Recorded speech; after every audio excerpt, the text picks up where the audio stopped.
perhaps start with the short introduction. Okay, thank you very much. Good afternoon, everyone.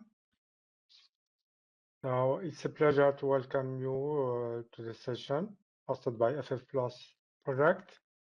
So our focus today is on impact, specifically highlighting the real-world success achieved by the FFplus Business Experiments sub-projects. So to introduce FFplus, so FFplus is the successor of the Fortissimo series of programs. It's a European initiative dedicated to boosting the competitiveness of SMEs and startups by accelerating their adoption of high-performance computing and artificial intelligence. The project facilitates access to supercomputing resources, empowering businesses to solve complex challenges through advanced modeling, data analytics, and generative AI innovation. So over the next hour, we will demonstrate how our partners will demonstrate how high-performance computing can provide SMEs with a significant competitive advantage. You will hear from a panel of speakers, of two speakers essentially, who use these technologies to solve complex business problems and drive growth. So let's dive into the first presentation. I hope no, he's not connected. I will try to see if Roberto is connected. So we have two presentations today. The first one will be made by Roberto Gaudenzi from Bitbank and concerns generative AI for additive manufacturing. So, BitBang.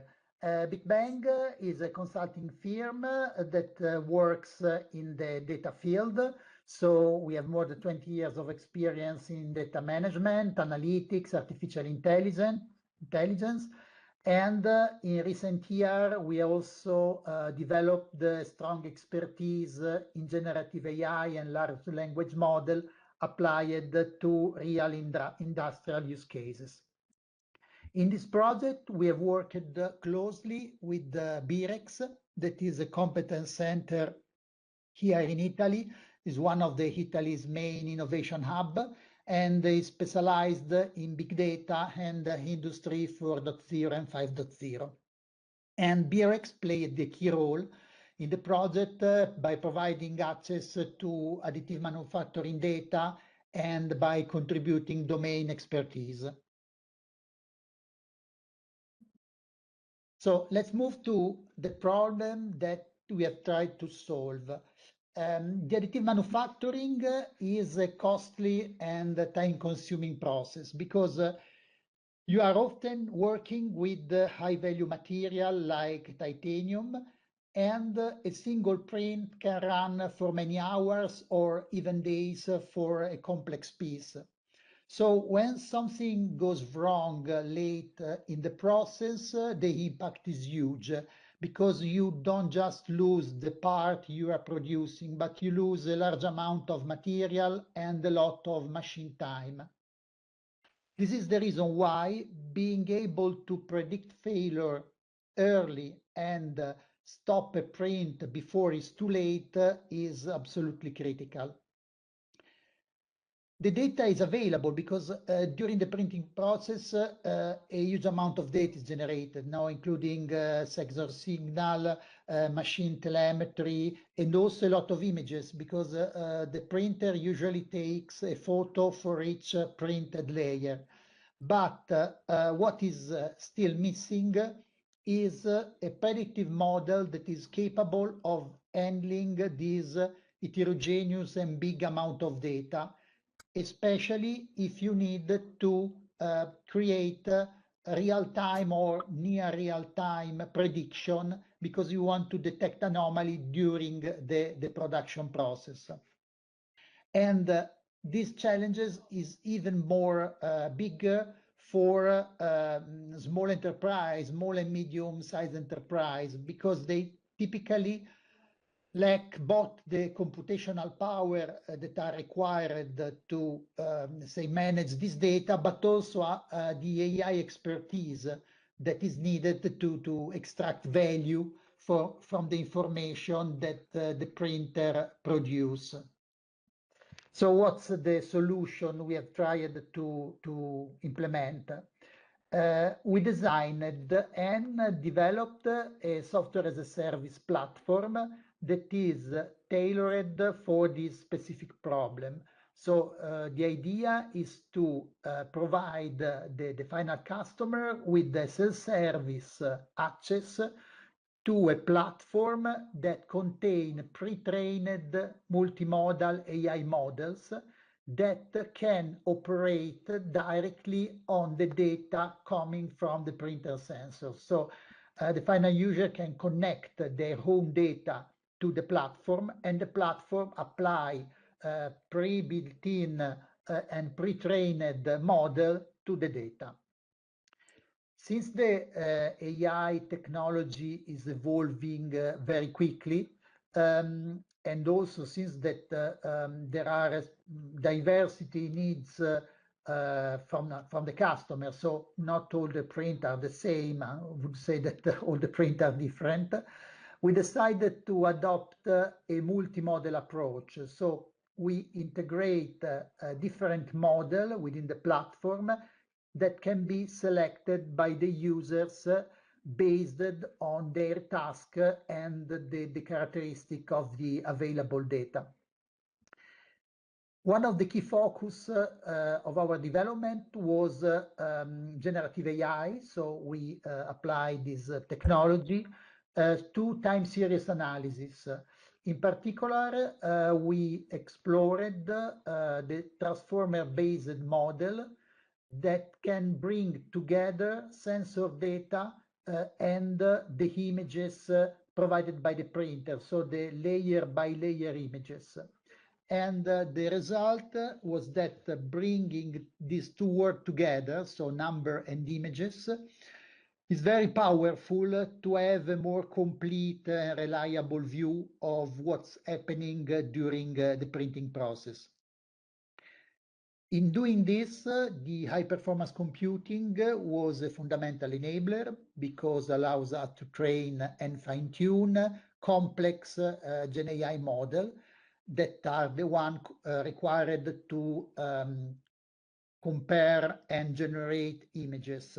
So we have a model that compare the real photo of each printed layer with the expected image generated on the fly, based on the forecast state of the print, in particular based on the movement of the laser that is creating the printed layer. Another key technology that we used in this project is synthetic data, because real failure data is often scarce. Since additive manufacturing is mainly focused on creating prototypes. So we could say that each print is different from the previous one. And for this reason, you don't have usually enough good data to train a reliable model. So to address this, we decided to enrich the real production data with also high quality synthetic data.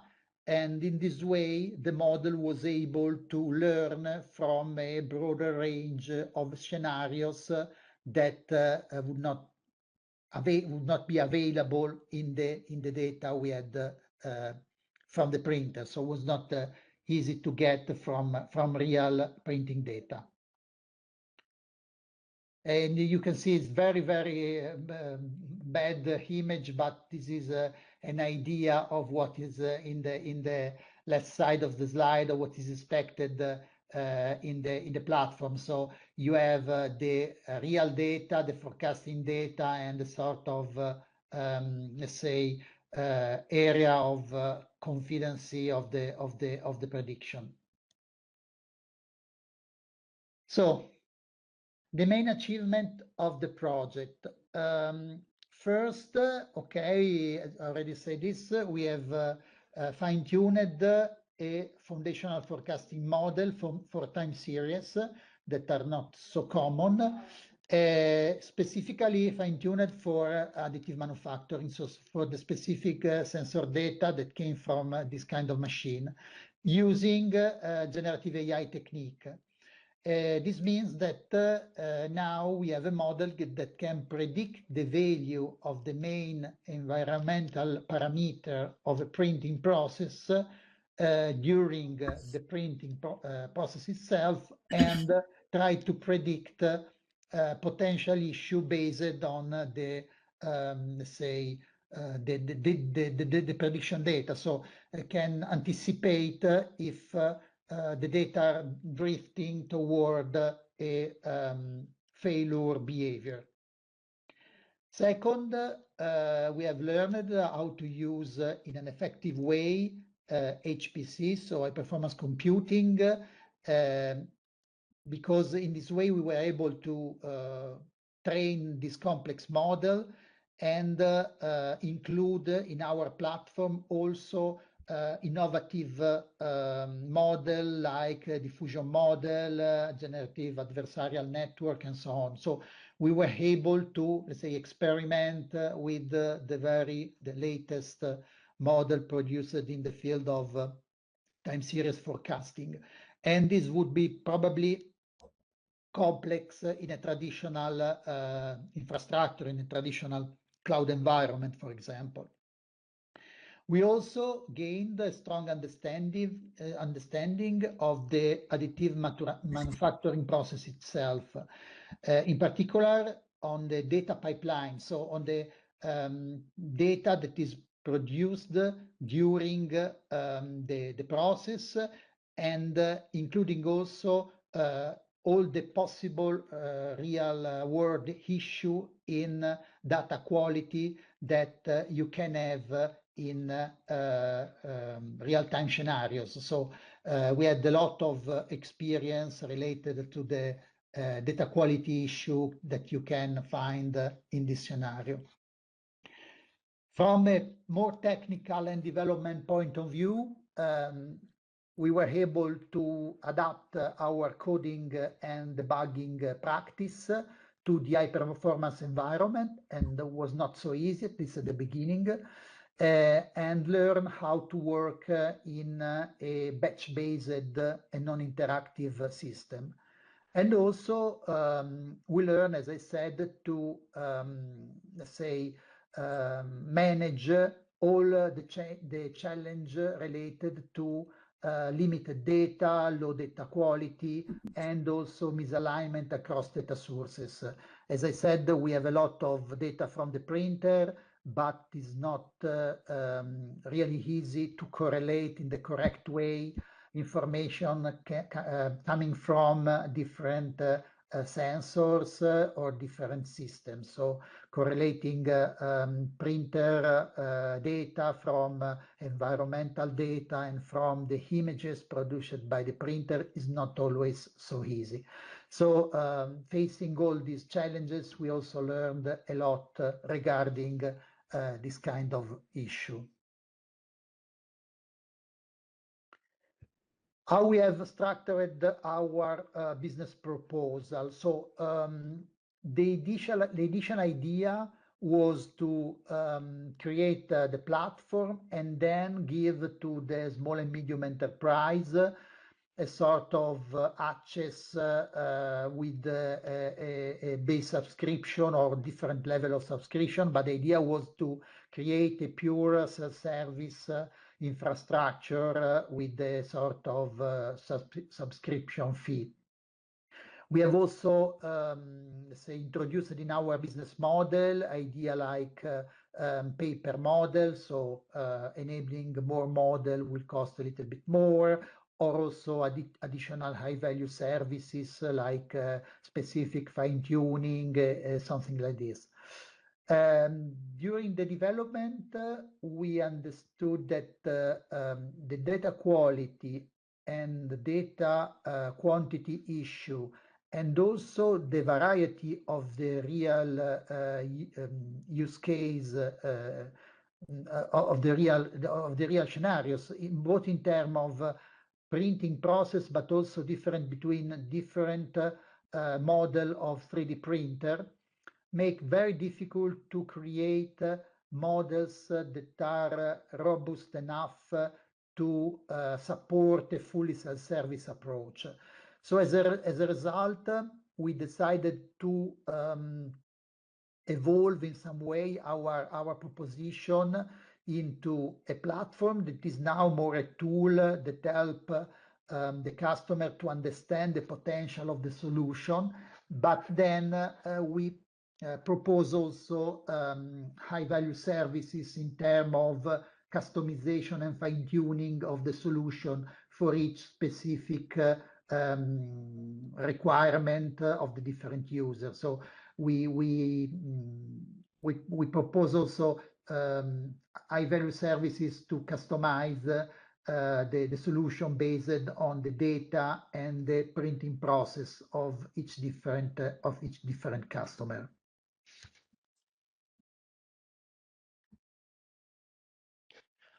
This is a slide related to the specific challenges of the HPCUs, but to be honest, I've already said some of them. Is different, mainly is different from the cloud-based environment we were used to work with, and the developer at the beginning had some, let's say, difficulties to work in an environment in which traditional debugging is not possible. So they have to, let's say, reinvent the way in which they write, test, and debug the code. And at the beginning, there was also an initial skill gap. We need to a fast upskilling in terms of both the HPCUs, but also understanding better the additive manufacturing domain. So at the beginning, we had to learn a lot on how to move in this domain that was pretty new for us. But despite of this, at the end, we found that the use of the HPC was really a strategic asset for the project. So it helped really a lot for us to produce a good output. In this, there is also an important role played by the Fortissimo Plus Consortium. Being part of this European project was really rewarding for us, and made also a concrete different booster for the project, because okay, he provide funding, that is of course always something appreciated, but give us also structure and support in the project execution. So we had recurring alignment meeting, we had defined documentation to produce, and there were a lot of, let's say, support in the project management that really helped in keep a complex initiative like this on track. And sorry, I will say another thing. The key value, in my opinion, and I wrote also this in the slide, is that Fortissimo, first of all, create a sort of ecosystem. So being part of this consortium and being able to work in parallel with a lot of other teams working on very innovative and challenging project, being able to exchange experience, ideas, see also the issue that the other team were facing, the solution, and so on, helped a lot us to validate our approach, learn from other, and at the end, let's say, moving faster in taking the decision. So now, which is the situation? Today, the platform is ready, and we've also started promoting it to some prospect. And so we would say that we are moving from the project research phase to the real market validation. The sales approach is to reach the existing customer that BitBang have in the additive manufacturing sector, and trying to propose to them the solution, because what we want to create is a set of success stories, so successful project that then we can use to target new customer and to support a wider adoption of the solution. In parallel, we have decided also that from a business perspective, it could be there's a strong potential in creating a partnership with 3D printer manufacturers. This is because what we understood is that every producer is different, and they do not disclose, let me say, all the data produced by the machine. So most of the producers are trying to sell the data produced by the machine, but data without, say, the skill required to analyze them is not so useful. So the idea is to try to create a sort of joint data and service offering, in which the producer, let's say, open the access to the entire set of the data produced by the printer, and we add the services to create model on top of it and to analyze it.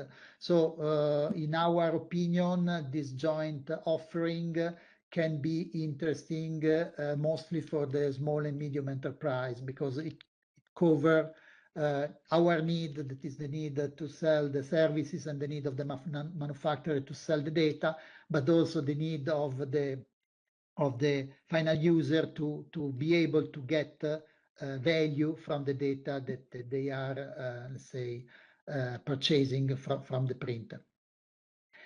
Also, the HPC, let's say, skill that we have created during this project will be reused probably in other innovative initiative, because we have understood the strong potential of the technology, and we plan to use it in some specific scenarios, like, for example, fine-tuning of a specialized language model. I think that there is just one last slide, okay, related to the lesson learned, just to recap a little bit the lesson learned during the project. So first, what we learn is that for this kind of initiative, you need to adapt a lot and very fast. For example, we need to evolve several times our model. We initially select some model, and then new model were released that were more, let's say, fit better in what we were producing. Also, we had to evolve and, let's say, manage the issue we found, for example, in the data quality. So there was a lot of real world scenarios that changes our initial assumption and force us to change the way we were leading the project. So the takeaway, let's say, is that it's not just a matter of applying technologies like AI, HPC, but also you need to build the capability to continuously evolve, improve everything. The technology you use, the way you work, the data, and so on. So continuous improvement is a must. Second, you need to start from a very clear and specific business problem, because only if you have a clear business problem, then you can, let's say, identify how to solve it. And in this case, HPC is just suitable for some problems. So you need to verify that you have real constraint in terms of volume of data or complexity of the model or training time that really make the use of HPC mandatory for the project. Then I've already said working with the HPC was different from working with traditional environments. So you need to change your mindset, but again, is in the let's say in the lesson of being able to accommodate all the real-time issue and evolve and change yourself. And finally, the collaboration that is really important. So we really appreciate to be part of a bigger initiative. So being able to, let's say, work on this project together with other team was really important, interesting. Being supported by Fortissimo Plus was really important. So working together, working inside an ecosystem was really important. Okay. So let me perhaps start by one question. From technical point of view, can you estimate the amount of developments you need to adapt this the platform to another technology or to another manufacturing process? Okay, regarding adapting to another technology, I'm not sure if I correctly understood your question, but the model has been trained on HPC, but then the computational environment of the final platform is Databricks, so it's a traditional data platform. So in some way, we have already moved from one technology to another one. Moving from one printing process to another is really depend on the complexity of the printing process. Not all the printing processes are the same. We saw some example of very complex part that require more than 1 week to be produced, but are corner case. Usually the production is more simple, but it really depends on the piece that has been under production, the component that is under production. Printer are really different one from each other. So we have not the possibility to test a lot of them.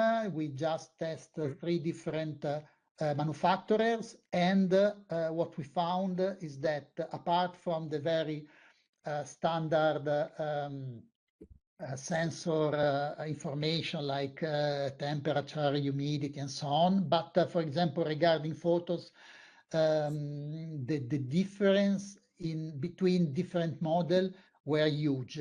Some of them produce very specific photos. Some printer produce more than 1 photo for each layer from different angles. Some of them produce photos that highlight only possible issue in the printing process. They use the light just to highlight in the photo only possible issues. So again, you need a lot of flexibility to adapt to the different printer providers. Okay.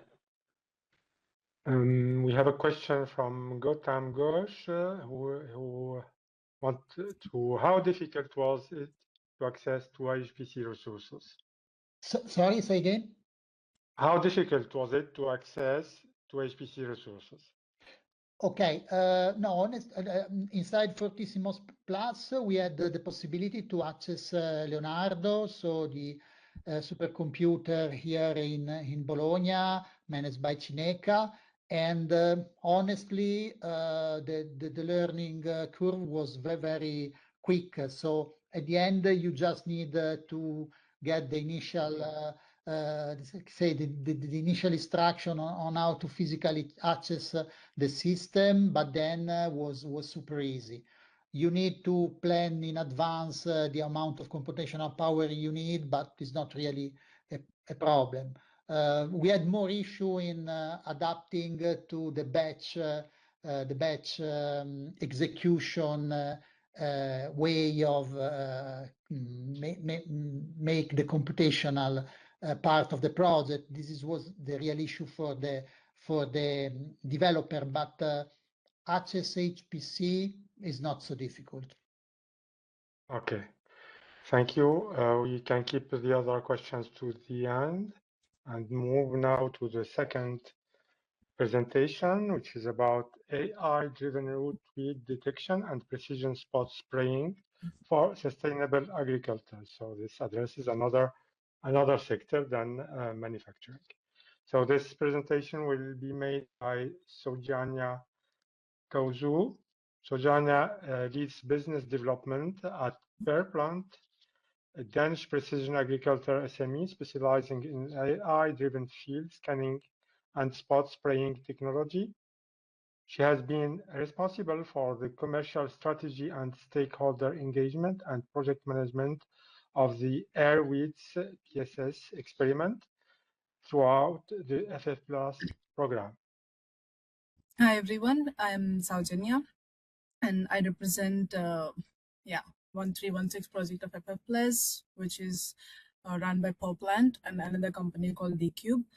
Airweed PSS is a AI-driven root weed detection and precision spot spraying for sustainable agriculture.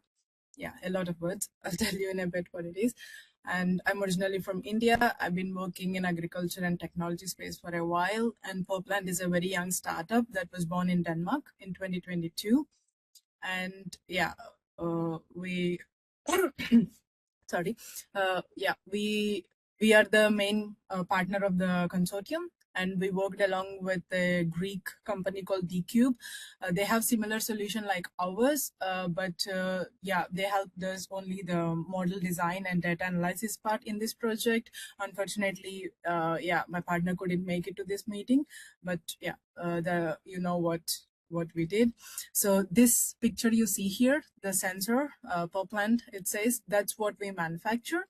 It's a small sensor with cameras, both RGB and multispectral inside, and it can be fitted or mounted on top of any machine in agriculture, like a tractor or sprayer or combine harvester or seeder, anything that goes in a field. So what it does is that it takes power from the tractor and scans the field throughout the operations, throughout the season. So what happens is that the more the farmer uses it, the more layers of data we get. And we also start with historical satellite data and the updated satellite data. So we have a lot of data to start with, and then we only get accumulated. Like also Roberto said before, we also work with layers of data, which is why we needed HPC in first place. And yeah, so this is our solution. That's what we do. We operate in agriculture. So what happens in agriculture is that farmers are not like normal consumers. They don't want to use technology like we do. So they want a simple and easy solution. That's also why we kept it on the top of a tractor. But we have challenges when you operate in agriculture. It's like if you put a sensor on a combine harvester, for example, it's very dusty while harvesting. And there is different, if we want to scale the solution, agriculture varies very differently around the globe. We have environmental challenges and then all the data processing challenge. We also have like shadow issues. So these are the problems we faced. But what we used HPC is mainly for reducing the model processing time. So We do a lot of use cases in Popland, but one of them is detection of weeds, specifically root weeds. Root weeds are a bigger problem. They have a root system very deep into the soil, and they come back every year in the same spot, and they need stronger herbicides, which are harmful for everyone to use. And most of them are being banned day by day. More herbicides are being banned by European Union policies. So we have a use case where we detect the weed and spray them on the go when farmer is driving a sprayer.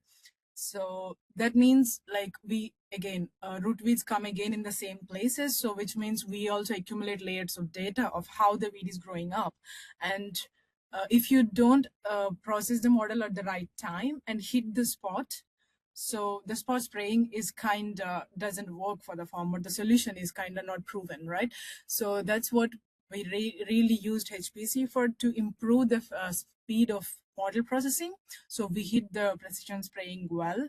And yeah, so if it's too slow and if it doesn't go work on the go, yeah, the value of the solution we provide will be really less. So we face technical limitations in processing large-scale image datasets, which cause model inaccuracies. And as I mentioned before, the conditions like different lighting conditions or shadow or dust or geographic crop differences in agriculture, they all slowed down the adoption of the system we are building. That's our major problem. And the solution we come up using FFplus and HPC JU is that we access the same like Big Bang Leonardo, the supercomputer. We applied for Lumi as well, but we used mostly Leonardo, and we use this to pre-process and analyze the terabytes of data, which comes from both RGB and multispectral cameras in our sensors, and train the complex artificial intelligence models to perform in real time and recognize the weeds and help with the spot spraying in diverse field conditions.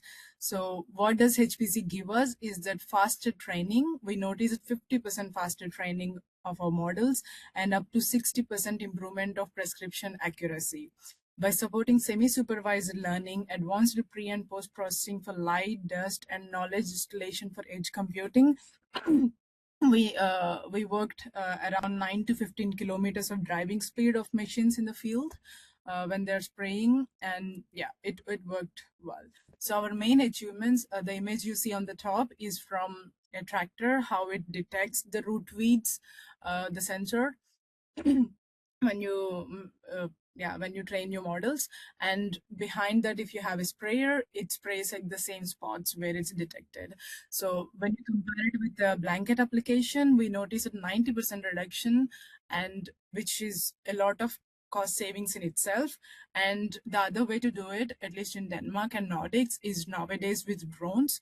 And if we compare the cost, that the way we used to do with Popland, it's six times more. If you want to fly a drone, you need an expert, and you need the challenges with the batteries and all. So that's our main achievement, is reduction of chemicals. It's for both environment, for the cost effectiveness for the farmer, and up to, as I mentioned before as well, up to 60% improvement in prescription accuracy, enabling real-time weed detection across different pilots we run in Europe, which means we tested it in different field conditions, and 50% faster model training. This is kind of repetitive, but yeah, AI models that we built today supported 9 to 15 kilometers of spraying speed, which is important for the farmers to know. And yeah, no cloud dependency is also what we really aimed from the project, because fields doesn't always have same level of connectivity. And yeah, the business impact we created, the solution born in Denmark, and we scale Denmark, Nordics, and EU and bigger. So it really helped us get to the market and process the data faster. So time to market is really faster using HPC for us. That's what we realized. I actually had just a meeting with the HPC team of Denmark, and because we're part of FFplus consortium and we rolled our project very well and we came out of an impactful project, they are willing to give us access for free to expand even after the project. So we actually saw that using HPC is really helping us to scale up our solution. So how do we scale outside Denmark is we have B2B partners. As I said, we are not a solution ourselves. We sell along with the tractor or sprayer. So we partner with the dealers who sell tractors or sprayers in different markets, and they sell our sensor along with the equipment as a whole solution.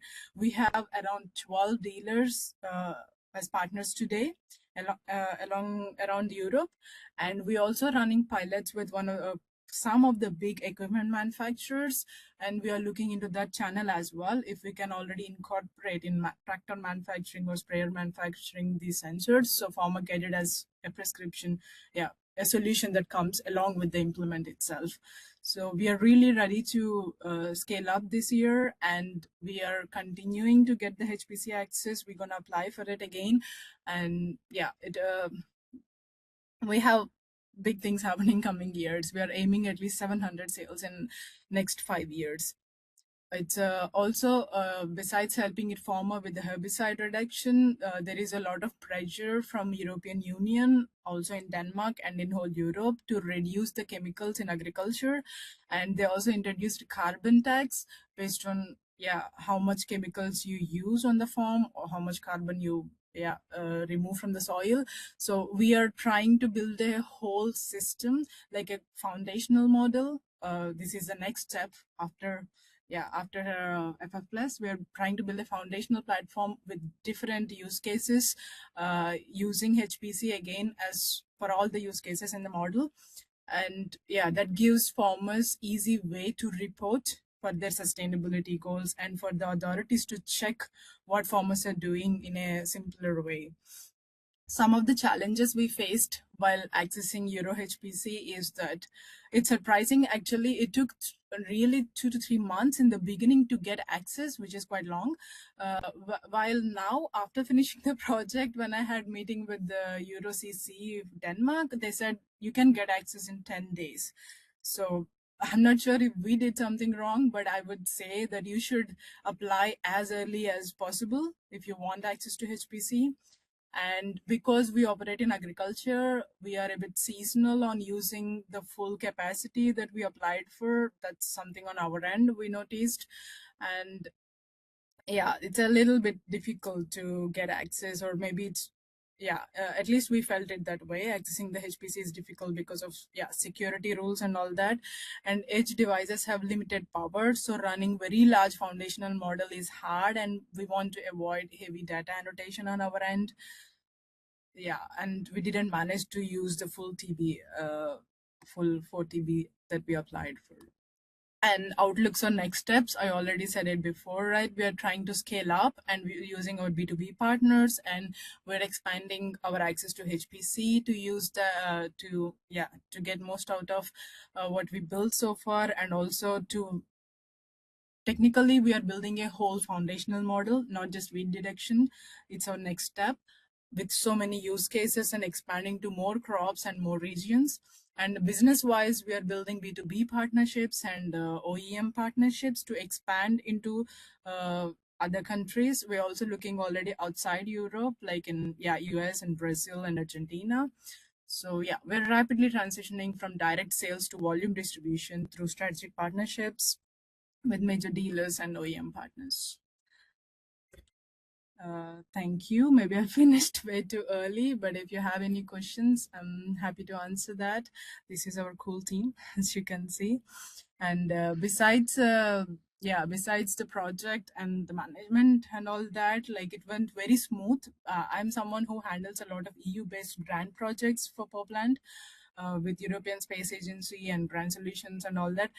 FFplus went really smooth. It was like once a month you update the Etherpad, and then you tell the team what he has to do, and you check on the monitoring platform what needs to be done, and it's really smooth. So you can focus so much on building the solution itself, and you get a lot of opportunities to make yourself visible.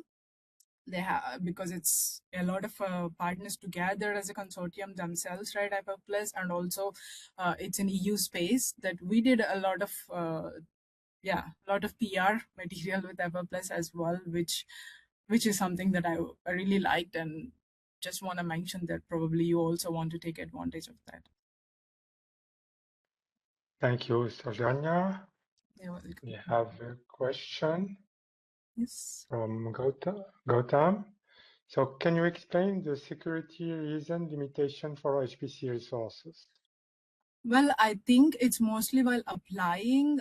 In the beginning, we troubled a little, and yeah, it's a learning, right? If you're already familiar with it, it's something. But if you are not, in the beginning, it took us quite long for us to get access, and then you can, if you apply for one project, you can only access to that project. So you can have multiple users in that project. So it's a lot of administrative side, I would say. And security reasons, I mean, that's also why it took us quite some time than I expected to kickstart with the HPC. Well, I'm also not super technical person. That's what I hear from development team, at least, that they faced some issues in the beginning. And as I said again, now after FFplus, I hear it's super easy to apply, and now you have a whole team in Denmark supporting us if we have any problems. So it's a little different. Also because FFplus, probably they, Samir and all, they have like a lot of projects going on. So then you has to go around to get help. You need to know who is the right contact and all. Maybe that's also why it took us a little bit longer than we expected. Did I answer your question, Gautam? Or yeah, if not, please write me and I will direct you to some of the development team, and I'm happy to do that as well. Another question: would your company benefit from on-demand service for HPC? Yes, that's what our conclusion is. Yeah. So that's also why we want to get more expand our access, right?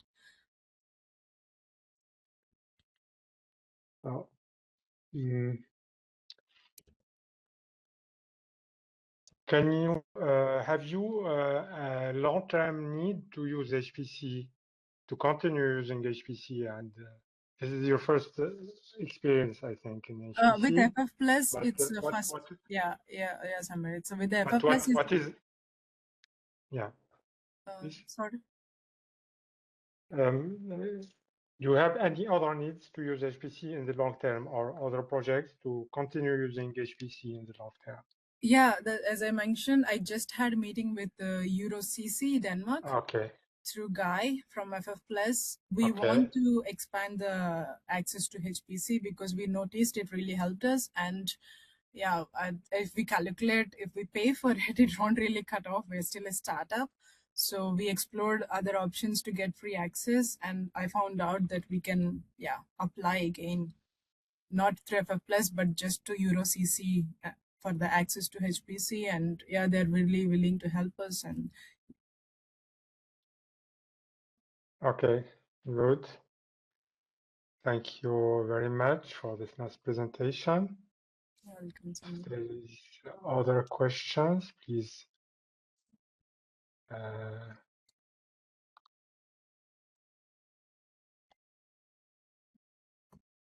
not, I will be back to. Okay, why not use AWS? Right now we use AWS, Gautam. I don't know, I can't see the full name, but that's what we did. Like, first of all, AWS is also expensive. It's not completely free. And yeah, when you want to collect more data, the computation capacity is a bit limited and slow. So that's also why we started with AWS, and now when we're scaling up, we're looking at HPC as a better place to go. I want to thank you again for your presentations, Roberto and Sojanya. Thank the attendees for people attending this session, and I invite you to subscribe for the next sessions.